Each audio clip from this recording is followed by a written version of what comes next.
Bonjour à tous. Pour finir cette première année de la Minute Spirituelle, je voudrais cette semaine avec vous accueillir l'été et en explorer la place spirituelle et symbolique dans le cycle des saisons, ainsi que les correspondances que cela révèle dans nos vies. Nous verrons également comment nous pouvons au mieux profiter de cette période solaire et énergisante pour totalement restaurer notre dynamisme sans perdre cet équilibre entre intériorité et action nécessaire pour recevoir tous les enseignements qu'elle peut nous apporter. L'impact de l'énergie solaire est durant l'été à son niveau maximal et le summum est atteint au solstice d'été, cette année le 21 juin, jour le plus long de l'année, car le soleil monte au plus haut dans le ciel et éclaire ainsi notre hémisphère pendant une durée maximale. Il est célébré depuis la nuit des temps dans toutes les cultures et traditions. À plusieurs endroits sur la planète, des bâtiments semblent avoir été construits pour rendre hommage au soleil durant ce jour particulier. À Stonehenge, en Angleterre, un mystérieux cercle de mégalithes datant de la préhistoire est au solstice d'été précisément aligné avec le soleil levant et avec le soleil couchant. En Égypte, le soir du solstice d'été, en s'approchant du Sphinx, le soleil couchant figure exactement le hiéroglyphe Akhet, qui s'écrit comme un soleil entre deux collines, puis il se couche précisément entre les deux plus grandes pyramides.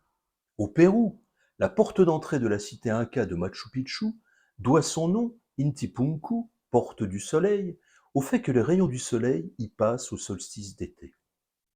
Cet événement astronomique d'une grande portée symbolique et énergétique a également donné lieu à des rites particuliers depuis la plus lointaine Antiquité. Chez les Celtes, par exemple, il était de coutume d'allumer un grand feu, symbolisant le soleil, puis de chanter, faire des rondes et danser autour, pour célébrer une fête solaire qu'ils appelaient l'Ita, fête de la gestation, de la renaissance et de la fertilité.